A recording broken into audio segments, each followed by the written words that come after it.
you? Oh, sorry, we can't talk. So that is 5 o'clock. So we'll just wait until 1 minute past to start to give people some time to join.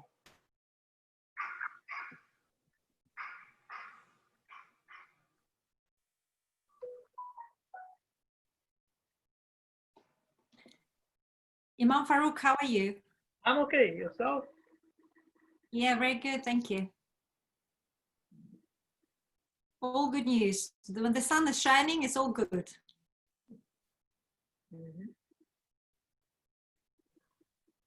So that is 1 minute past, so we will start.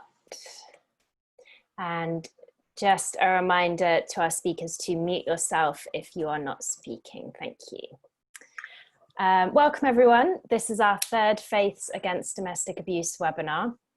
This session, we're looking at educating faith and community leaders and representatives on how best to support victims of domestic abuse and tackle the issue within their communities. My name's Tara, I'll be chairing. Just to give everyone a quick overview of the campaign, if you weren't involved in our past 2 webinars, this Faiths Against Domestic Abuse campaign is a temporary coalition between Faiths Forum for London, Faiths United and Women's Interfaith Network in response to COVID-19 to encourage faith communities to talk about domestic abuse. We currently have a video which you can find on the Faiths Forum for London or Women's Interfaith Network Twitter. We created a directory of frontline services focusing on highlighting organisations that provide specialist cultural or faith-specific support, and a joint statement that was picked up by The Independent that you can also find on Twitter. Just a couple of bits of housekeeping before we begin. Domestic abuse sadly happens in all communities. Specific examples might be used today, but no community is being singled out. This week might also include some references to specific scripture or religious text. It's a sensitive topic, so just a reminder that we have that directory of resources available, and we'd encourage you to check in with yourself as we go and take time out if you need. This webinar is being recorded for information sharing purposes. This session will be a little bit different from our previous webinars because the speakers are providing us with short workshops, so the sessions will be longer to accommodate this. And we'll still have some time for audience questions after each session, so please just write in the chat during the session if you have a question for that speaker, put their name in, and we'll try and answer some of those as we go. We'll aim to keep to time as much as possible. This might mean some of the speakers are cut a little bit short if they go over time, but we'll aim to avoid this as much as possible. I will now introduce our 3 speakers. So we are lucky today to have Huda Jawad from Standing Together, Rabbi Tanya Sakhnovich from Nottingham Liberal Synagogue, and Imam Farooq Mulla, Strengthening Faith Institutions. I will now pass over to Huda to begin the first session. Thank you, Huda. Hello, thank you everyone for joining us today. Thank you for hosting me and having me on the webinar. I will be talking today about the domestic abuse bill. That's the majority of my talk, and I hope that I will keep to time, but please feel free to interrupt me if I do go over time.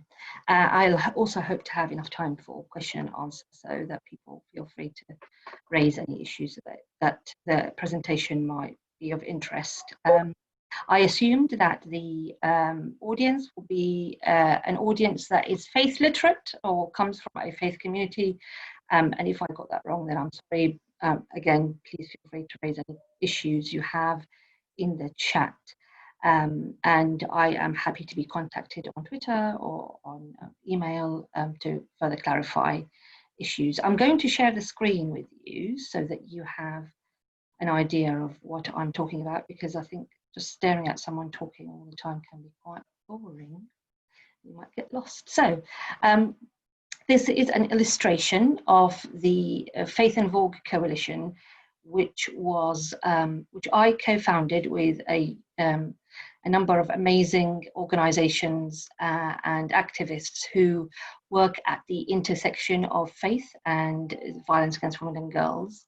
The organization and the coalition was launched in March, on the 5th of March 2020, so we just escaped lockdown, and it was attended by over 100 people from across the sector and different policy worlds and local authorities who have an interest in working out or working with faith communities and spirituality and faith's role in supporting survivors of violence against women and girls. This is the coalition partners. So, we have well-respected organisations that are specialists in domestic abuse and violence against women and girls, like Standing Together Against Domestic Violence, which hosts the coalition. We've got Forward UK, Jewish Women's Aid, Restored, Latin American Women's Rights Service, Respect, Muslim Youth Helpline, and we have individual activists from faith backgrounds like Nikki Dillon-Keene, Natalie Collins, and Sarah Hyde. And the idea is that we build bridges between members of faith communities or faith-specific organisations and domestic abuse specialists. And as I might have mentioned before, the domestic violence sector and the violence against women and girls sector tends to generally be secularist in nature because of the historical reasons in which the sector was founded in the late 1970s, early 70s, and therefore at that particular time the role of the church, if you like, in Britain was increasingly taking a more separate and less public role. And that has meant that sometimes survivors who come from faith communities and have a faith identity find it difficult to get a holistic service that supports them in the way that they need or understands how faith plays a role in their lives. And that's important that we plug this gap, and that's why the coalition was founded.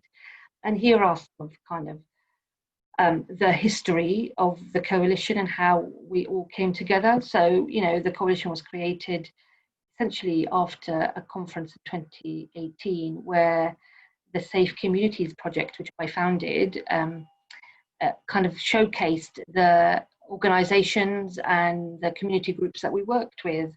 And the space was so unique that actually many of the practitioners in the sector felt that they needed more space to talk about this issue, to look at ways in which they can improve their practice, to look at ways in which they could support survivors, and to understand the cultural context in which violence against women and girls operates and how religion can be instrumentalized both in this oppression but also in the liberation of women and their healing journey. So that's kind of the history behind the Faith and Law Coalition. What is the aim of the coalition? Well, the aim is to kind of meet regularly, share good practice, reflect on each other's experiences, and particularly for women of faith in the sector, it can be quite a lonely place. So it's a nice place to provide some kind of support and camaraderie and sisterhood. We want to raise awareness of the issues faced by professionals, but also by survivors. We want to launch campaigns around social media and to reach out to relevant institutions, and we were delighted to be part of the Faith Against Domestic Abuse campaign, which we have been a supporter and a partner in, because we feel that we need much more direct connections with faith communities, and to do that in a respectful and in a kind of supportive way.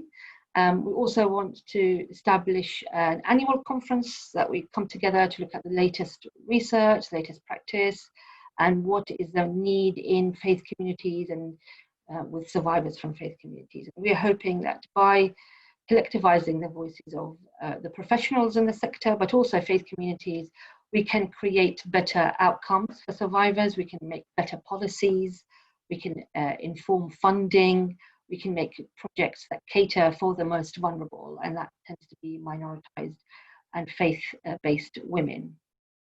So that's essentially the work of the Faith and Vault Coalition that was launched in March of this year. I feel like it's important to really, I know I'm hoping my fellow panelists will talk to you in greater detail about domestic abuse. I know that the campaign has done several webinars on domestic abuse. So I assume you have a level of literacy about domestic abuse and what I'm talking about. But I just felt it was important to reiterate that at the heart of violence against women and girls and domestic abuse is this idea of power and control. So it is not an issue to do with anger or taking substance misuse or mental health. Actually, it is actually all about domestic abuse and power and control. And this is the government's definition of domestic abuse. And the government says any incident or pattern of incidents of controlling, coercive or threatening behavior and abuse between those aged 16 or over, or have been intimate partners or family members, regardless of gender and sexuality. And it can encompass, but is not limited to, psychological, physical, sexual, economic, or emotional abuse. What's also interesting is that if you are a person of faith, you will know that actually spirituality is also missing from that definition as a form of abuse. And that's the very reason why we had the Faith and War Coalition, to plug the missing gaps. This definition is also not great because it kind of lumps everything together. So issues like honor-based violence, FGM, forced marriage, dress dyeing, all of these kind of what are termed harmful practices are also included in the definition. And family members are defined as mothers, fathers, sons, daughters, grandparents, and anybody who is a step family or in-law type family in that relationship. And that's kind of the overarching definition that is used by the UK government, but also civil society groups in the UK and in Europe and the Northern Hemisphere. So what is coercive control? Well, coercive control is behavior and a range of acts that are designed to make a person subordinate or dependent on another. And that is done by isolating them from their sources of support, like either money or people or possessions, exploiting their resources and capacities for personal gain, depriving them of the means needed for independence, resistance, and escape, and regulating their everyday behavior. So that could go anything from having control of the finances so that you are required to do all the shopping with a particular budget, or that you are tracked and followed or called, or you have to, everywhere you go, you have to sort of FaceTime the perpetrator and say that I am here and this is what I'm with, to things like what you wear is controlled, what you eat is controlled, who you speak to, whether you have possession of a telephone or whether you go to work is also controlled.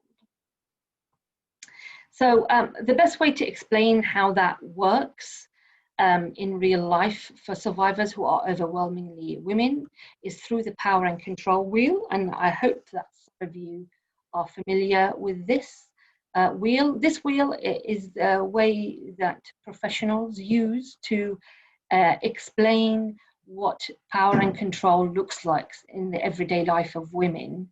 And these are the strategies by which control is achieved in a relationship, either using children to make a mother feel guilty, or using economic abuse, like preventing the partner from working, or making work very difficult for them, or controlling access to money, using threats or coercion, using emotional abuse, isolating them from friends or family or professionals. Also minimizing what's happening by saying that this is okay, that this is all made up in that person's head, that they are making things bigger than they actually are. They're actually also using male privilege and say things like, in our culture, that's okay, in our faith, I'm treating you okay and it's permissible. And these are the kind of tactics that a perpetrator of violence and domestic abuse would use. The physical and sexual violence is also another means by which to gain power and control over the survivor or victim. This is also replicated on an institutional level, and I thought it would be important to say that actually the only reason why power and control happens in an intimate relationship is because the structures in society and the institutions by which we live allows that or feels it's okay and normalizes it. So the way in which work is structured so that actually women earn less than men, that certain jobs are less open to women or have a high percentage of women to them or have a high percentage of part-time workers who tend to be women is an example. Social services that tend to be overwhelmingly kind of, when dealing with survivors of domestic abuse, quite punitive towards survivors and have very little or no contact with the perpetrator, make actually the survivor who is the victim of abuse the person responsible for the safety of the children. We see in the media, we see in the court institutions, in education, in medicine recently, also in some faith institutions where there is an imbalance of equality between men and women, and this kind of almost oppression towards women is normalized. And so when it happens in an intimate relationship, it's actually because the context of institutions and culture and values within a society allows it to happen. And I think that's important, particularly when we're talking about how faith and religion can be an active ally and a supporter of survivors of violence against women and girls. So that's very important. It'd be interesting to show you what an equality wheel looks like. And so a non-toxic relationship would have equality at its heart, and that looks like non-threatening behavior, respect for one another, trust and support, honesty and accountability, responsible parenting, shared responsibility, a give and take, an agreement about how we decide to live together in a relationship, an economic partnership, negotiation and fairness as at the heart of it. And so that is something that we use when we work with women and when we are training as professionals to provide them with an alternative to the power and control wheel. So if we have the more segments of this equality pizza, if you like, we have, the more likely that a relationship is quite healthy and supportive and nurturing to all involved in it. I then decided it would be important to give you some information about the domestic abuse bill that is currently running through Parliament, and it's now at the stage at the House of Lords. What's really important about the domestic abuse bill is that really, for me, the absence of the voice of the faith communities is really very clear. And I was hoping that by talking to you about it today, that I would raise awareness of it, and so that you'd go back into faith communities and share what you learn and get people involved in the lobbying around the bill. So it may be strange, but we actually don't have a crime about domestic abuse in this country. So there's no law that says domestic abuse is not okay, but we do have various different forms of legislation like GBH, like coercive control, that says violence is not permissible. So the domestic abuse bill would be the first opportunity to transform the response to domestic abuse. And I think that's really important to acknowledge. Also, that it will provide a national framework for what is called best practice for victims and survivors for years to come. So we must make sure that the law that we have is actually fit for purpose and works for the majority of women who tend to be the majority of survivors. Overwhelmingly, 80% of survivors of domestic abuse tend to be women. What's good about this bill, that it will make domestic abuse a crime. It will also make it clear that local authorities have a need to prioritize housing for survivors of domestic abuse. Very often, women have been made homeless because they've chosen safety over abuse, and the local authority would not be helpful in supporting them finding accommodation. The bill also recognizing the impact of children in the definition of domestic abuse, which is very good because in this country, over 650,000 children either witness or experience domestic abuse every day, but hardly any support is available to them. The bill has also announced special measures for family courts, and that's really welcome because for over 25 years we have been saying to the government that actually the family courts are really unfair and quite abusive to survivors of domestic abuse, and tend to perpetrate and replicate the power and control dynamics that we see in abusive relationships.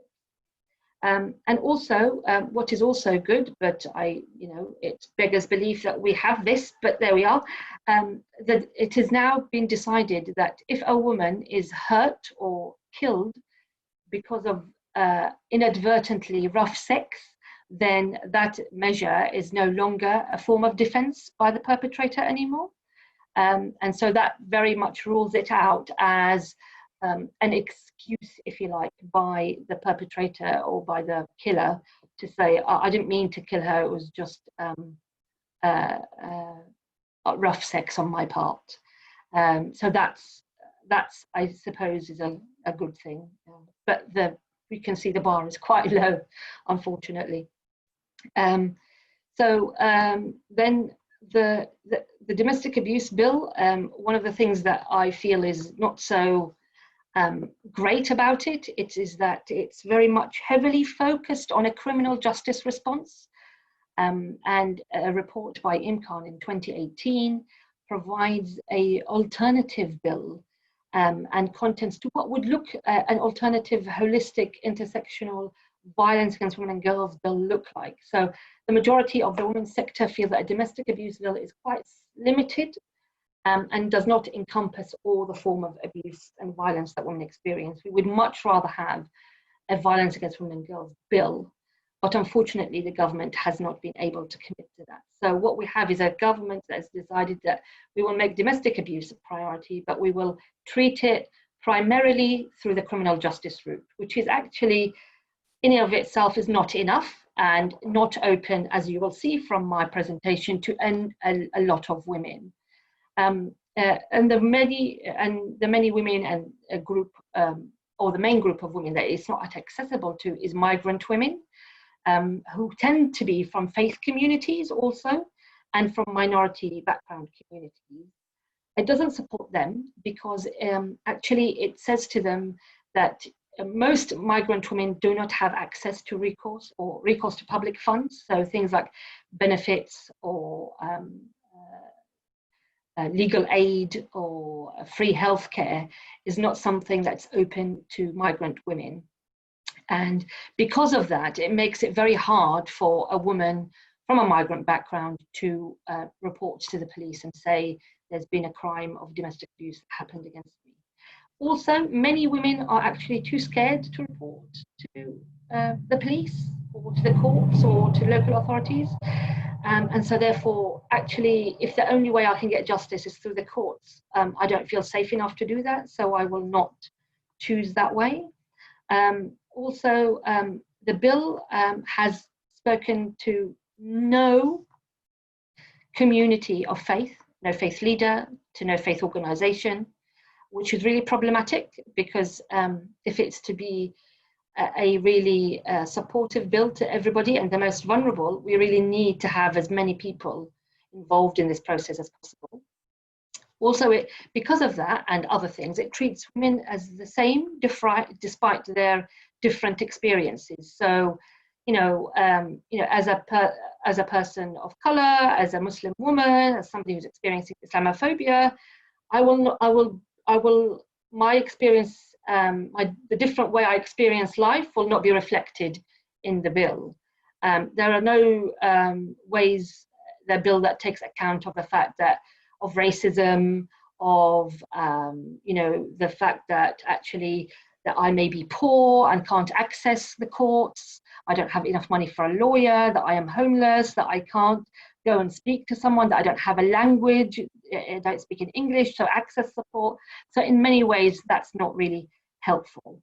I'd like to focus on migrant women specifically because I think a lot of the faith communities support migrant women, and sometimes we don't even know that we support them, because we, as faith organizations, welcome everybody and try to do the collective good for everyone.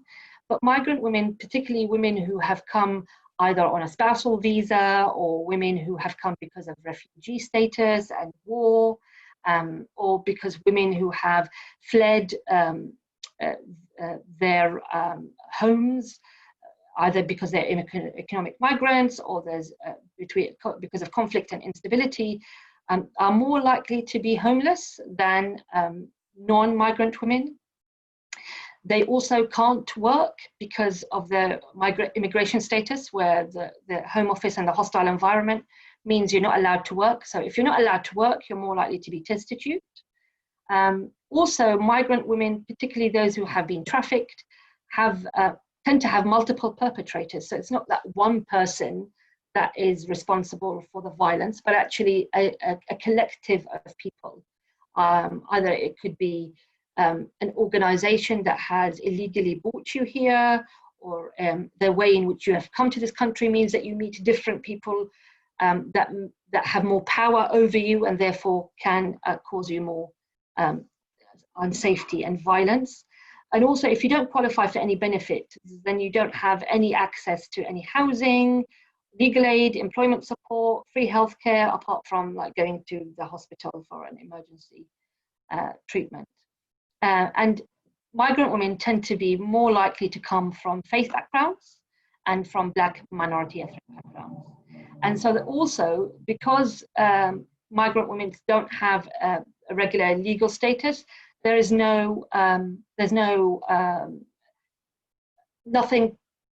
making the police or pushing the police or other criminal justice institutions to pursue charges against their perpetrators. So they're more likely to face a justice gap than non-migrant women. So this is where we are in terms of the domestic abuse bill. The bill started at the House of Commons, and we've passed the House of Commons, and now we're at House of Lords. So we are at the first reading. And this is where I think that a lot of work still needs to be, can be done. Unfortunately, the civil society groups, lots of activists have worked really hard to influence the bill, particularly in issues around migrant women, faith, culture, ensuring that there's funding for faith and culture-specific organizations have not been successful because the government has chosen not to listen to their concerns and not put those as amendments to the bill. But we still have time, because the bill is going to the House of Lords, and that's where we can ask you to get involved and help us to support women, particularly those from faith backgrounds, from the most vulnerable, like migrant women, and those who don't have access to funding or employment or housing. What would make the bill better? What would like you to do? We would love it if you could write to the peers, to representatives of the House of Lords that you know, and ask them that actually the bill falls foul of the Council of Europe Convention on Combating Domestic Abuse, also known as the Istanbul Convention, which this government has signed up to and is supposed to ratify. And the convention, the Istanbul Convention, says that we will not discriminate on the basis of migration, refugee status, sexuality, language, and also economic deprivation.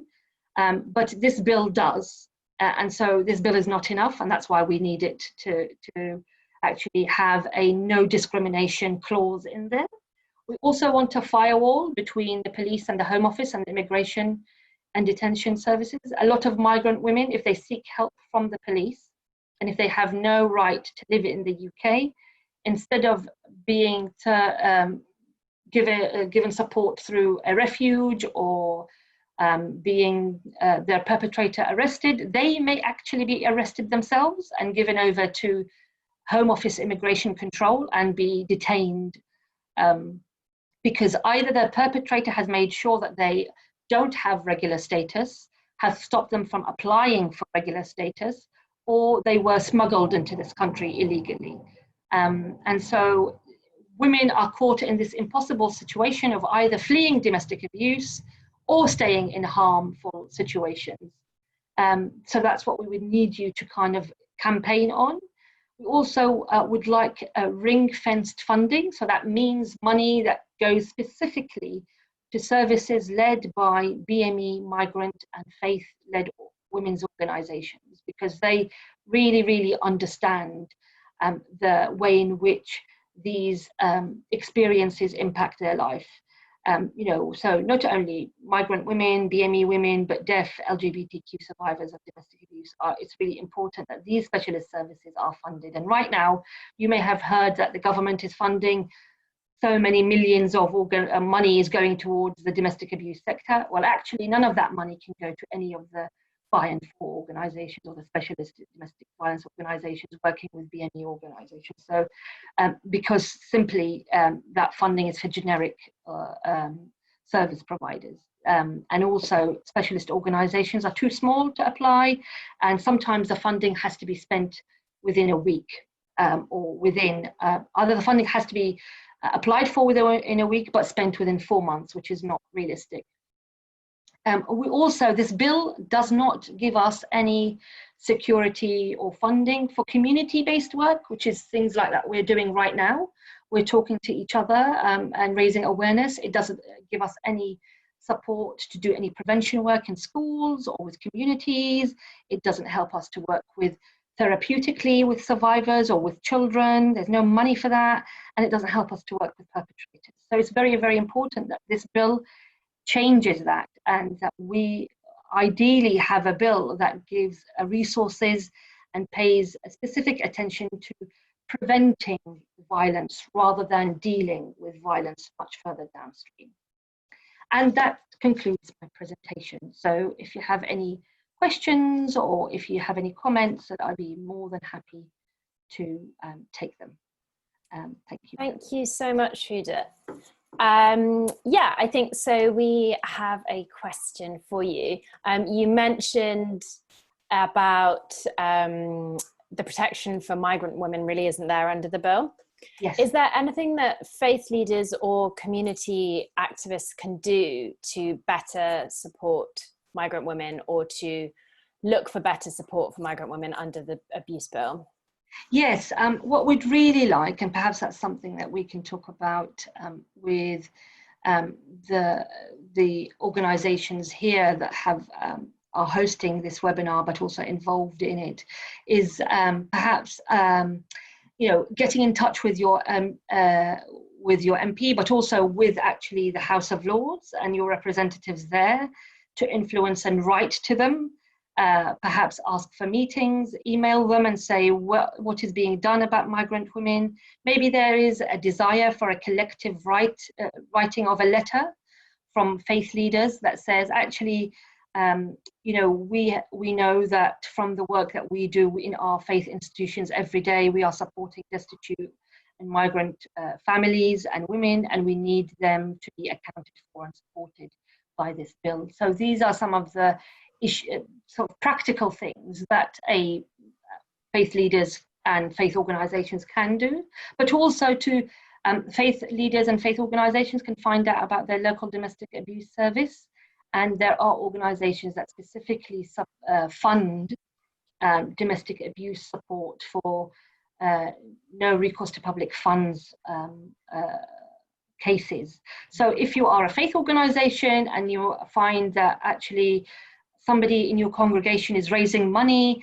maybe you could ask them to raise, I don't know, some money to donate to the local service, local domestic abuse service, to deal specifically, to support specifically a woman who does not have access to public funds. And that way they can get paid to, because you have to pay to live in a refuge, you have to pay to get any form of support. Nothing is for free, even if you do have benefits. So I think that's one practical measure or two that you can do. Thank you. And we also got an audience question that I think is important to highlight. How do you refer a victim for help? Yes, this is very important, and I wanted to put it on my slides, but I never had time to, unfortunately. So the most widely given number is the National Domestic Abuse Helpline, which is 0800 2000 24/7. That's how we remember it. You could Google Refuge and it will come up, or Google the National Domestic Helpline number. There's also a myriad of organizations that can also support survivors from different faith backgrounds. So it's always important to look at what is available locally. So in this country, in England particularly, and Wales, every local authority has a duty to provide support to survivors of domestic abuse, and therefore every local authority has a domestic abuse service. So if you go onto the council website, your locality, and type in domestic abuse service for Harrow, Brent, Doncaster, Nottingham, you should get a list of numbers and websites in which you could call to support a survivor. And it's always best to refer survivors to specialists who know what kind of questions to ask and what kind of help and resources are available. Women can also self-refer themselves, they can call. And also it's important that when we call, it doesn't mean that you have to do everything that the advisor on the end of the line is saying. You can just choose to get some advice. But if you are really worried and you are fearful for someone's life, please do call the police.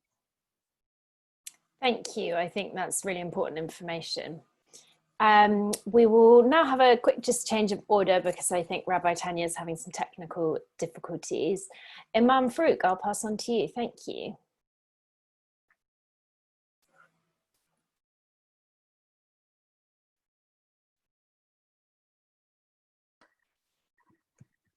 Can you hear me? Yes.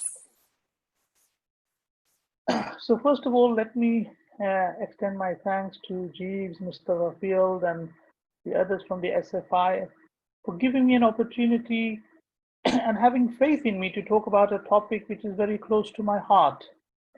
I hope and pray that I can meet theirs and your expectations. However, I would like to remind all of you that during the talk, if anyone feels that I have said something that is not very clear or doesn't sound right to you, please do not hesitate to critique and seek clarification and correct if necessary. An important directive that we have in our Muslim tradition is that ar-ruju'u ila al-haq khayrun min at-tamari fil batil. That to retract from something which is not so accurate, it is better than to insist on something that might not be. To retract to something which is more accurate is better than to remain insistent on something which might be false. My background in the area of domestic abuse is a fairly new one. I do not claim to be a specialist in this area. One of my colleagues, Dr. Rahman Ara, she has an academic research and expertise behind her, as well as my other colleague, Claire Walker, who has been working in this area for many years. And I've had the opportunity of working alongside them in delivering workshops in community settings. And thus far, we have received encouraging feedback from the audiences. My training has been that of an Imam, a prayer leader in various settings for the last 25 years, working in community settings as well as working as an Imam for the prison service in a number of prisons. And I've also been working and continue to work as a sessional chaplain in a high secure psychiatric hospital within the NHS for the last 25 years. For the last 15 years, I have also been working as a freelance interpreter for the Ministry of Justice, the police, family courts, and other agencies. And hence, over the course of 25 years, I have come across many cases of domestic abuse and violence, both as victims of domestic abuse and having the majority of the cases been women, but I've also come across a few men who have also been on the receiving end of domestic violence and also perpetrators through the police and courts and prisons. It could be argued that despite the fact that the majority of the countries of the world are now secular in law, and neither the WHO or the United Nations imposes upon the peoples of the world a belief or otherwise in God, Allah, Waheguru, Ishwar, Bhagwan, etc. But the directive that the UN gives in respect of religion is one's own personal conscience and the right to live by that conscience. Similarly to the Quranic concept of a moral choice, فَمَنْ شَاءَ فَلْيُؤْمِنْ وَمَنْ شَاءَ فَلْيَكْفُرْ. Those who want to believe can believe, and those who do not want to believe have the option. However, the Quran also mentions the possible consequences of either choice. And I still find that many believers in God, including the Muslim community, will still approach imams and faith leaders to seek an opinion on religious issues, on all sorts of matters. And hence I believe that despite no legal requirement in the belief or a creator of a universe and the prospect of an afterlife, reward, punishment, etc., we still find people who have these core beliefs. And the major world religion that we have, which includes Christianity, Judaism, Islam, Sikhism, and Hindu denominations, and these deeply embedded beliefs, I believe, still have a significant impact on a person's attitude and subsequent behavior. Today, I do not want to dwell too much on the theological aspects of this discussion, but rather focus on the input that I have personally, on the impact that I have personally witnessed of the victims of domestic abuse. One of the challenges that I have as an Imam is when someone asks, what is the Islamic or Sharia view on such and such an issue? So apart from the core beliefs which are metaphysical in nature, the concept of one God, afterlife, judgment, Allah's messengers, etc., in everything else, there exists a diversity of opinions even within each different tradition. And hence, if someone asks, what is the Sharia or the Islamic viewpoint on, for example, domestic violence? And if domestic violence was translated as zulm or oppression or wrongdoing, then I do not think any Imam would say that Islam or the Sharia sanctions such behavior. As Allah Himself states, despite being all powerful and almighty, that haramtu zulm ala nafsi, that He said, I have forbidden oppression and wrongdoing upon myself, and hence I make it forbidden upon you as human beings.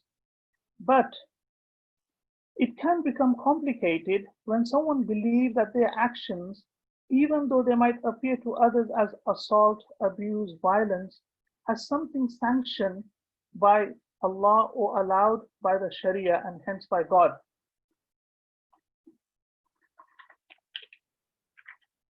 And I would like to give you a number of case studies to illustrate my point.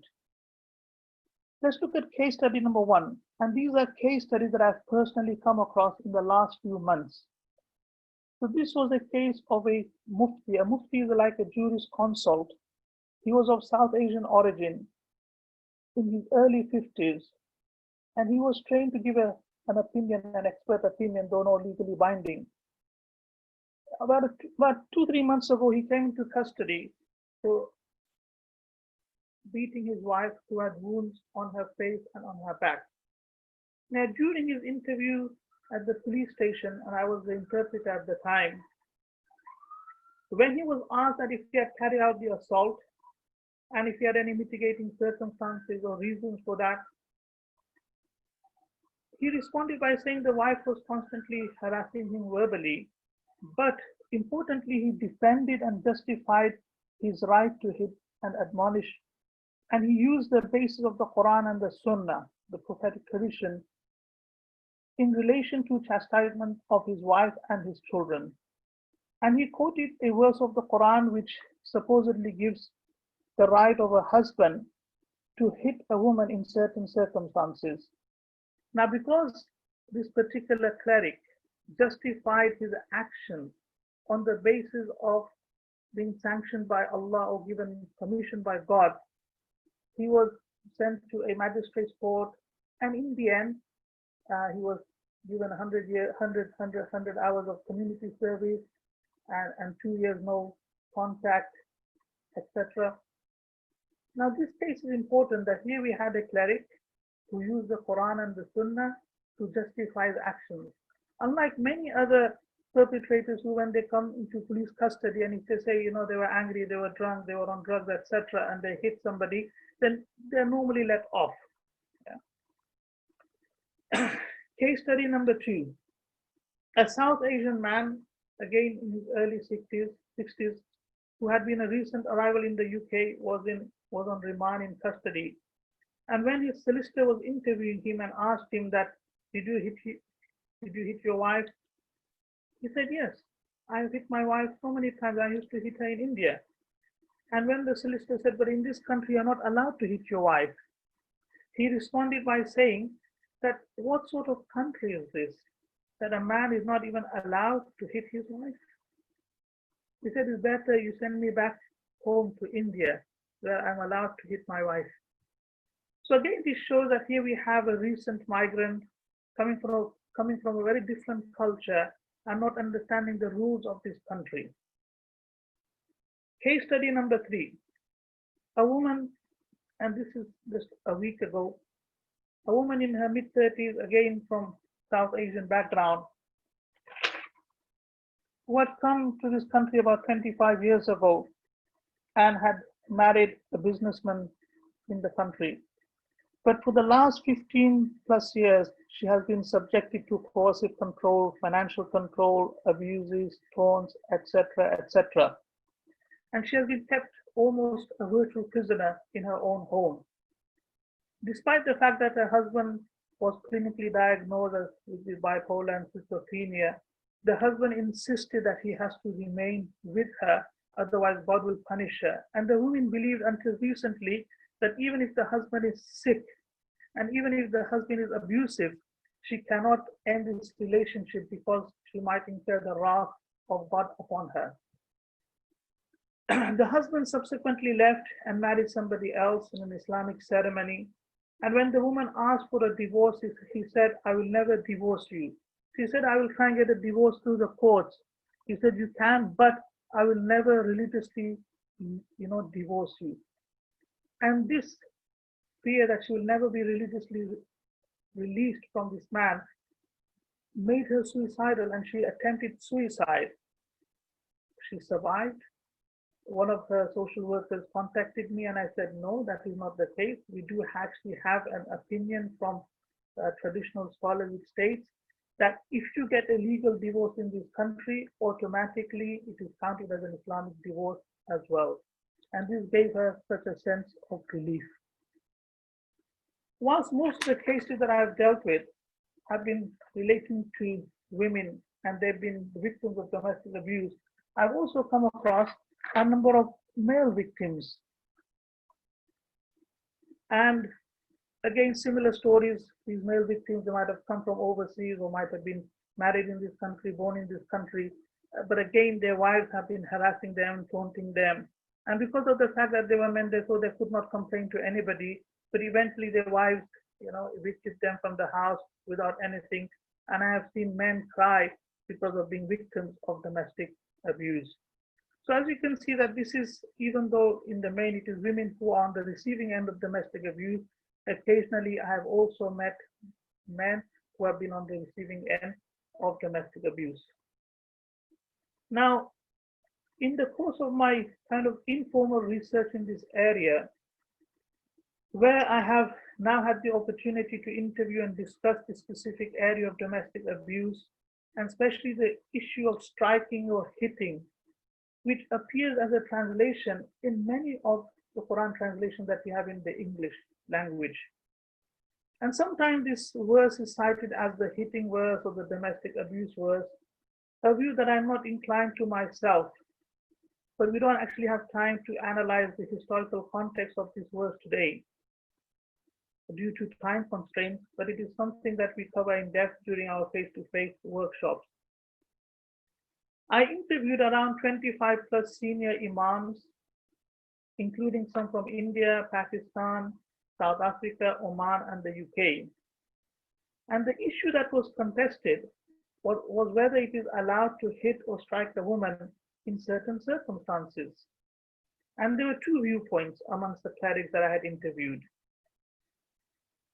One viewpoint was that it is allowed to strike the woman in certain circumstances. And their reasoning was that sometimes in order to protect the family unit, that if a woman is rebellious, is not listening to you for whatever reason, and in order to protect the family unit, if it means that by disciplining her, by hitting her, it can protect the family, then it is something that has been allowed by God. However, the other viewpoint is that hitting should no longer be allowed, as this particular verse was revealed under a certain cultural context where even bearing daughters or young girls was considered normal. And this is my argument for those clerics who still allow hitting a woman, that look, if your argument is that we can protect the family and safeguard the family, many of the women that I've interviewed, and even though the translators who translate the verse فَضْرِبُوهُنَّ as to hit, but in their commentary then they restrict the amount of hitting by saying it should only be the light brush or the light stick or the feather or symbolic hitting. I argue on the premise that the deep psychological impact that a woman feels in her heart when her husband has even hit her, even with a light stick, that is something that we cannot measure. And I think rather than safeguard many families, it will actually break up the family. But as you can see, these are some of the viewpoints of some of the clerics that I have interviewed. But I think more importantly, we should focus now on what the prophetic instructions and him being the role model. The fact that the Prophet Muhammad, peace be upon him, is considered a role model is not disputed by any Muslim of any orientation or denomination. The Prophet, peace be upon him, was a mercy to all mankind. And some of his traditions that mention being, compassionate to the family are: the most faithful among the believers are the ones with the best morals, and the best of you are the best for their families. The Sunnah traditions reports that the messenger strongly rebuked a husband who beat his wife. And he said, one of you continues to beat his wife as a slave and is not ashamed to keep huddling her. He also said, so many women who come to Muhammad's family to bemoan the abuse by their husbands, and these are not the best of you. The Prophet, peace be upon him, himself set the highest example of kindness, compassion, dignity, and benevolence. His wife Aisha, peace be upon her, states that he, the Prophet, peace be upon him, never extended his hand to strike a woman or a servant or anyone else, save if he were to struggle in the cause of God. Now, some kind of recommendations and action plan. I think just by making people aware of the legal legislation would not, I believe, be sufficient for a paradigm shift and the cultural change in order to eliminate and curb the causes of domestic violence. Alongside awareness campaigns and workshops highlighting the legal aspects of the new domestic abuse law, I believe that faith leaders can also potentially play a significant role. And I think a good model is one of the models that we are using thus far, that people like myself work alongside psychotherapists, counselors, etc., or domestic abuse specialists, and conduct workshops within the grassroots communities of the faith communities, so that both the elements can be covered, the secular, the legal side, and also the religious side. Because many victims also feel that the Sharia does not allow them to exercise their right to freedom, etc. And the victim, the case study number 3 that I mentioned, one of the other things that also is a cultural practice is that if a woman complains, then she is considered sometimes to be possessed by the jinn and by demons, and she's under a magic spell, etc., etc. And it's very difficult to persuade somebody otherwise. I think more preventative work in society needs to be done, especially in terms of early interventions. Imams and madrasa teachers should be given more training, and possibly they should be able to recognize signs of abuse in children attending supplementary schools. Now, in my work at the High Secure Psychiatric Hospital, in my 25 years working there, almost all the patients that I have worked with who have gone on to commit horrendous crimes, during their teens or in early adulthood, when I've interviewed them, most of them during their childhood have had a similar cocktail of issues: neglect, abuse, witnesses to domestic abuse, and they've joined gangs, drugs, etc. And eventually they have committed a horrendous crime. And this is something that is also shared by many of my colleagues who work at the hospital, that children who witness domestic abuse at an early age, the repercussions are very grave. I think imams also need to be encouraged after training to address these difficult, challenging issues through the pulpit on Fridays, on other occasions. And I think along with the statutory support that exists already, I think more spiritual support should also coexist with the statutory networks that we have available. So that person feels that this is what the law allows me to do, and this is what the Quran, the Sharia, and Allah also allows me to do, so they can get some peace and they can reconcile both. And I think finally I will end with a vision of a society that the Prophet Muhammad, peace be upon him, had.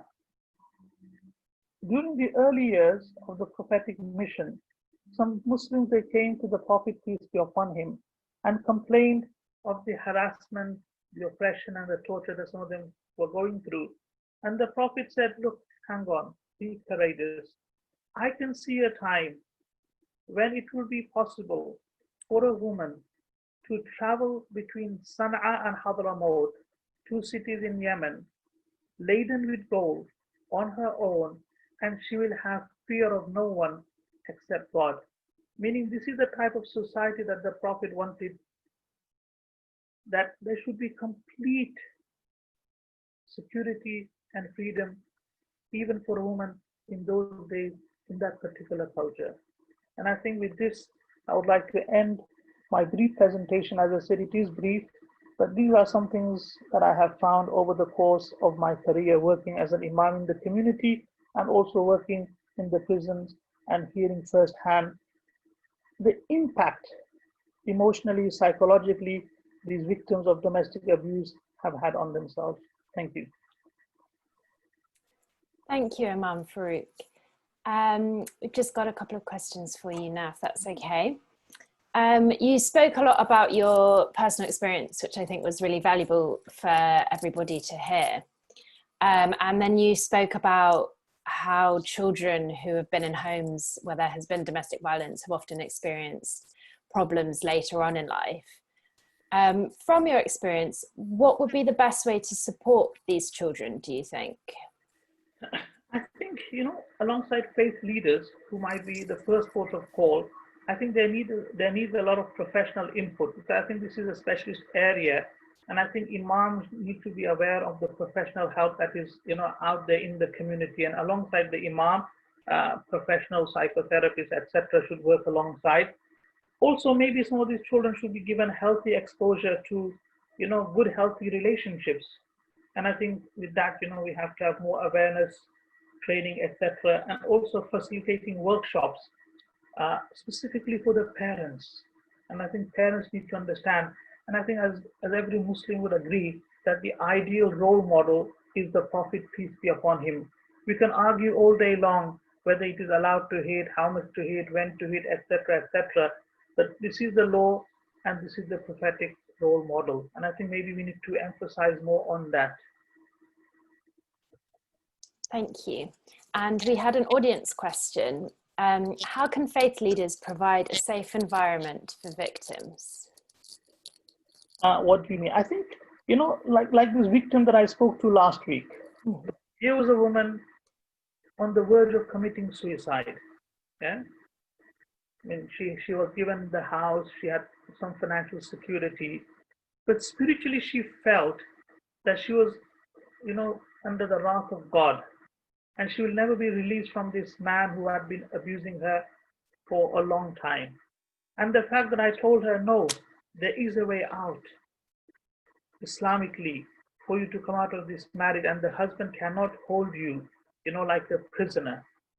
So I think just by giving, information like this to victims can assist the victims spiritually so much. Thank you. Rabbi Tanya, I'll now pass on to you. Thank you. Thank you very much, Tara, and thank you so much, Huda and Imam Farooq, for very interesting and encouraging presentations. Well, in liberal Judaism, it's not even a question whether domestic abuse is acceptable or not. We definitely have a very strong stand on this, that domestic abuse or any violence against women or men is unacceptable.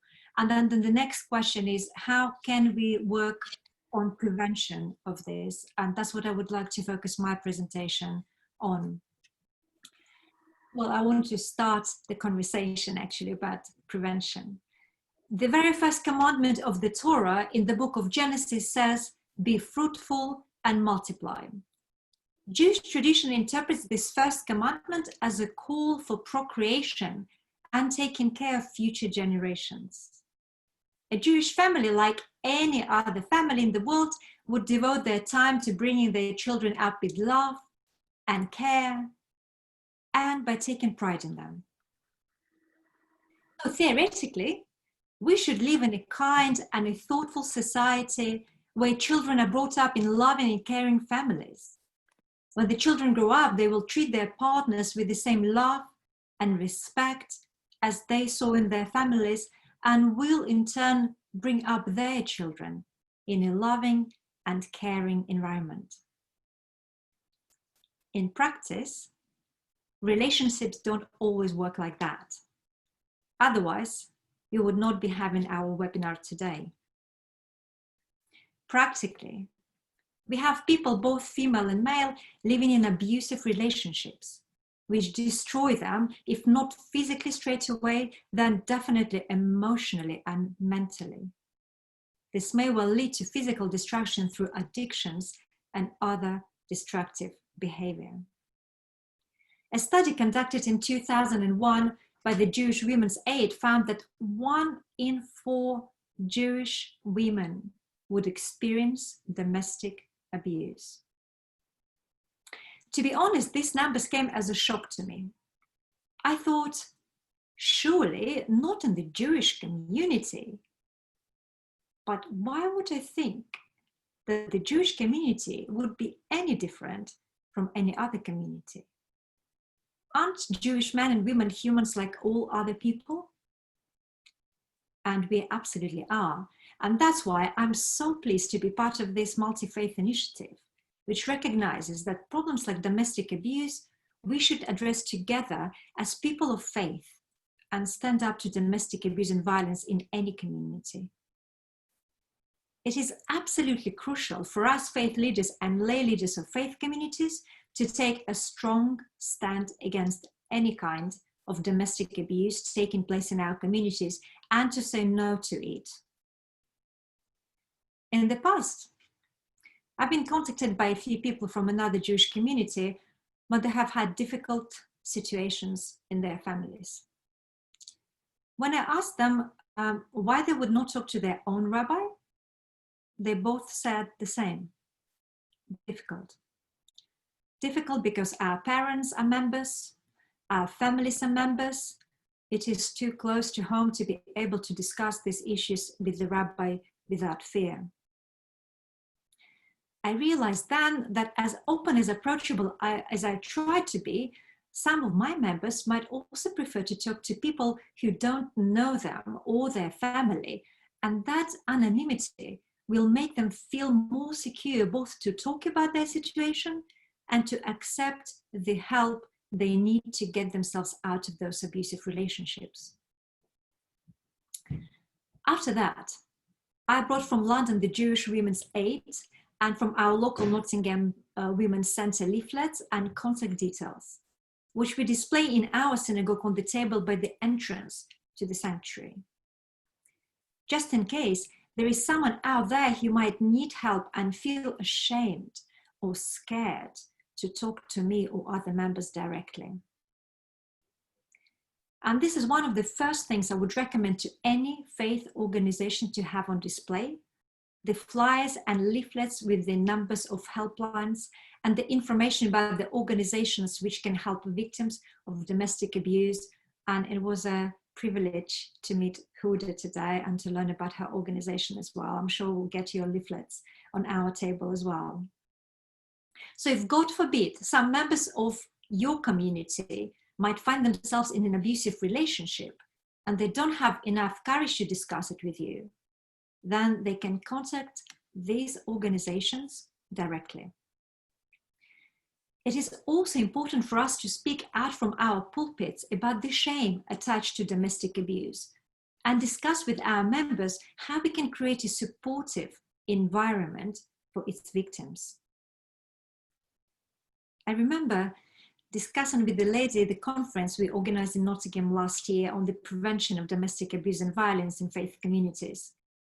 And she told me, out of the blue, that she is a survivor of domestic abuse. The conversation that followed was an eye-opening experience for me.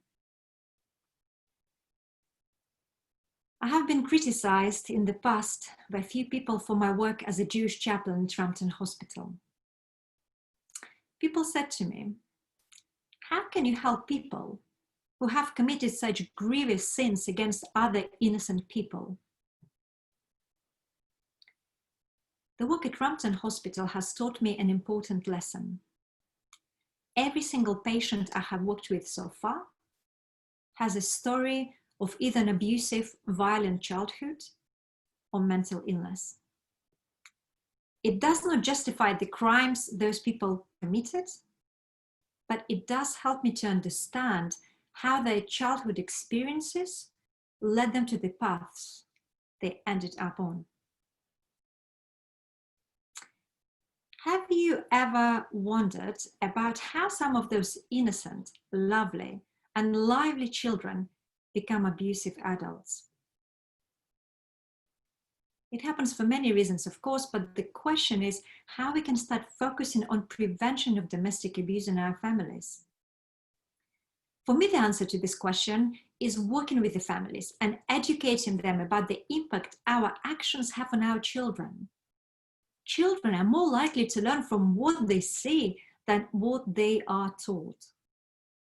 Being a role model for our children, first of all, through our actions, as well as our words, is a crucial part of that educational preventative process.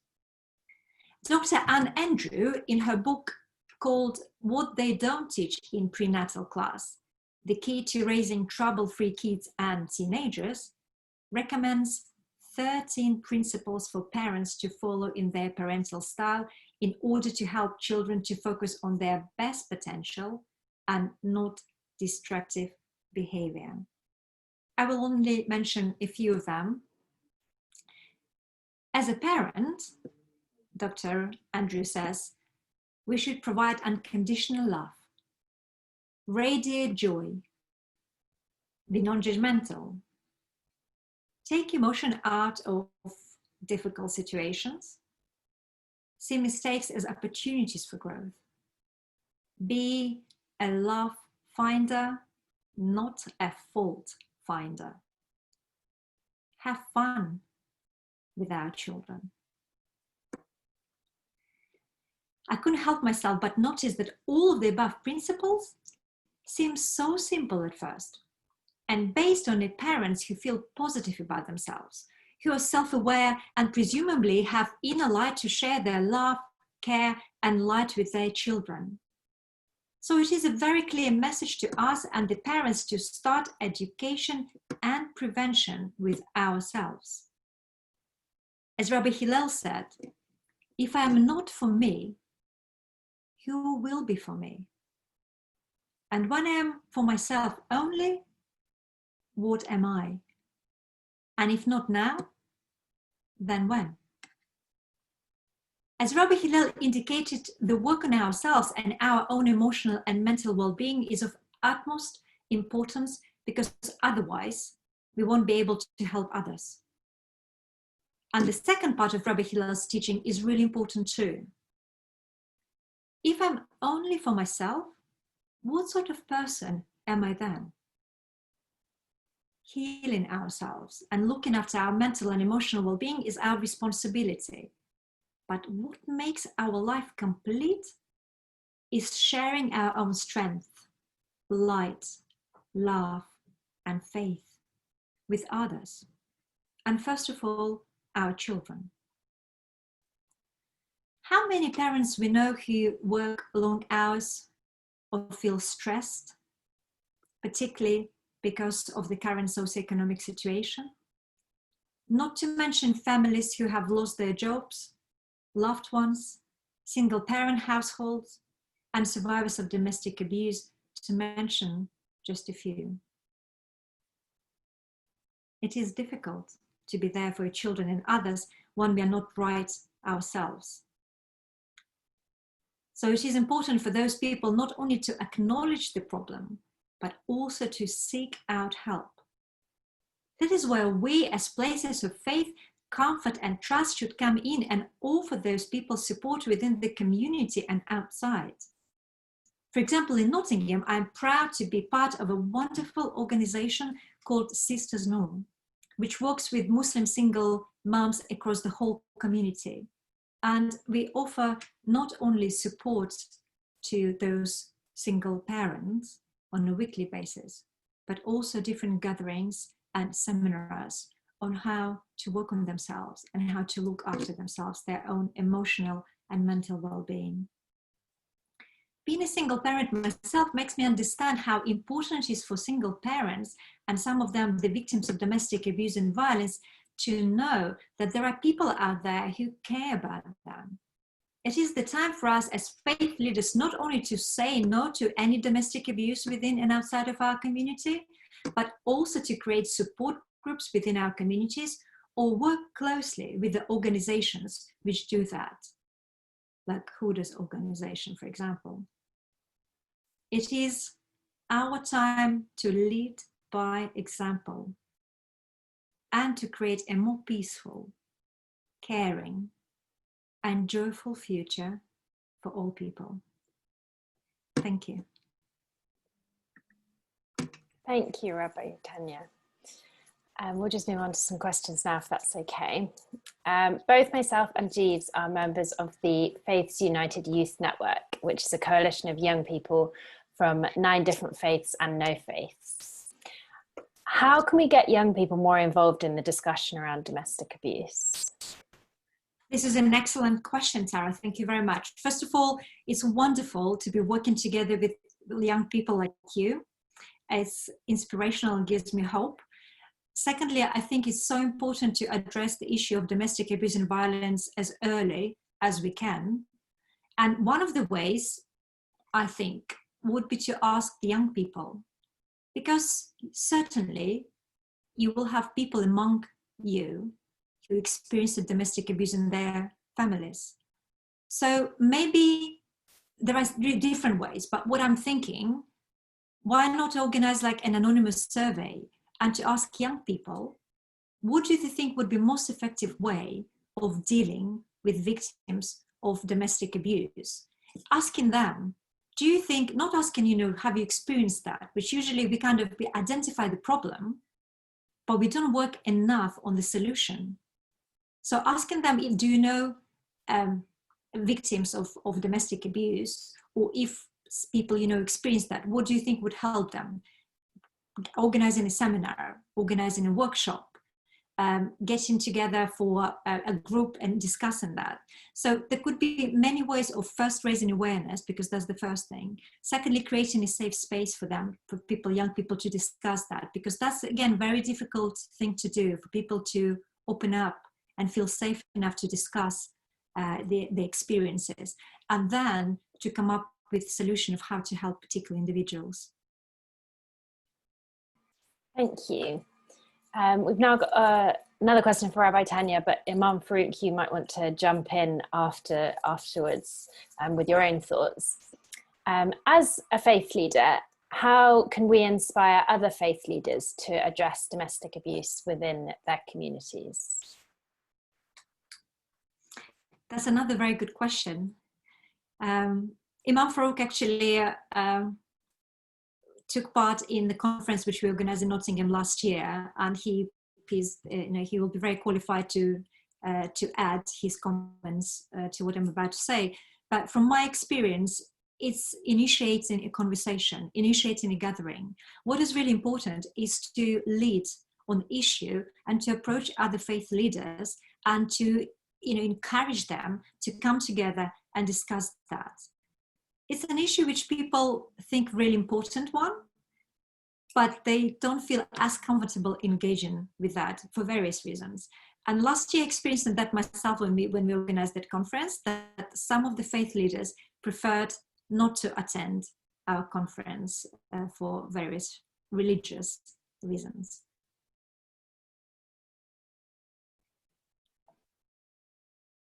Oh, you're on mute, Imam Farooq. Hi, can you hear me? Yes. Just to kind of reiterate Rabbi Tanya's point, I think this was the first experience that I had when Rabbi Tanya organized that seminar conference in her Jewish synagogue in Nottingham. And I think one of the barriers sometimes to victims of whether it's domestic abuse or sexual abuse or any type of abuse coming forward is that some faith leaders might argue on the premise that what will the other faith communities say, or what type of image would you create about Islam if they find out that even Muslims are abusing? And I think the fact that different faith leaders came, and shared the same platform and had a similar kind of message, even though from their own traditions, I think that's a very powerful tool that maybe we should utilize, more. Thank you. And now we have a question for all of the panelists. So if you could all give your thoughts on this one.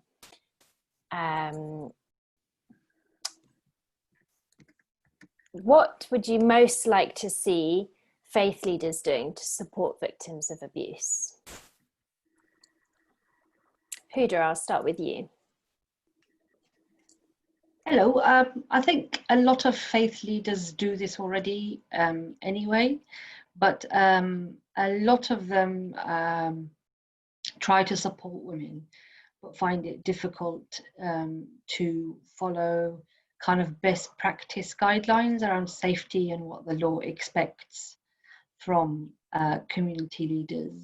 I know in my own community some phenomenal imams who support women and survivors of domestic abuse. They go out of their way to help and support them, sometimes risking their own, reputation and lives. And in our religious community, and imams or spiritual leaders, faith leaders' reputation is really, really important. I think the one bit of practical advice that I'd like to give them, or maybe two, is always refer to the domestic violence helpline service in your locality. Always, if the least thing you can do is just have a post-it note with their number on it to give to the survivor. That's the least thing that you can provide, and follow the examples of other places of worship where they put the phone numbers of specialist domestic violence services in toilets and notice boards, given out anywhere, left discreetly. And my second piece of advice would be please get in touch with your local service and ask for support in terms of training, knowledge. Just get to know them, build a relationship so that you are safer and less worried about what the response would be for survivors and the women that you are and families that you are dealing with. There's also a helpline number for men who are also experiencing domestic abuse or who are worried about their own behaviour, and that's the Respect helpline. So please go and Google that to look at the Respect Domestic Abuse helpline for both perpetrators and survivors. Thank you. Thank you. Rabbi Tanya, do you have anything to add? No, I probably just will agree with Huda. Brilliant. Imam Farooq, do you have anything to add? No, I think I agree with Huda, but I think I would like to kind of just share my own experience that having qualified as an Imam back in the early 90s, I had this maybe arrogant kind of thought that I am an Imam, the spiritual leader, I have the answers to everything. But during the course of the last 25 years, after having so many different types of experiences, I have now realized that an Imam cannot solve all the problems of the world. And hence he really needs to work with other professional, individuals in their own areas of expertise, and then assist victims of domestic abuse, sexual abuse, or whatever abuse it might be. And I think continuous professional development, there should be avenues for imams to go on these type of courses where they are aware of the legislation, etc. I don't think many imams or all the imams are aware of the current legislation. So I think more training, more CPD, working with other individuals, and then also imams to know where to signpost the victims. And as Huda Jawad mentioned, a very important point, the safeguarding measures. Sometimes an imam is alone with another woman who's a victim of domestic abuse, and that can also lead to complications at times.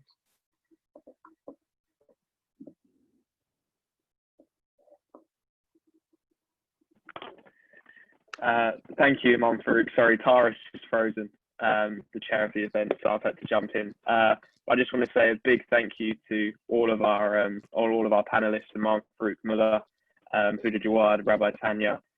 You guys have been amazing. Just to say to all of the panelists and the attendees, the recording of the webinar will be made available on the Faith Forum for London website. Also, if you would like to get in touch with any of our speakers and panelists, please get in touch with myself or Tara or anyone from Faith Forum for London. The email is info@faithforumforlondon.org, and we'll put you in touch with any of the speakers. Again, thank you for coming to the webinar, and everyone have a lovely day. Thank you again to our speakers. Thank you for organizing all of this. Thank you very much for inviting. Thank you everyone for joining us as well this evening. Thank you very much.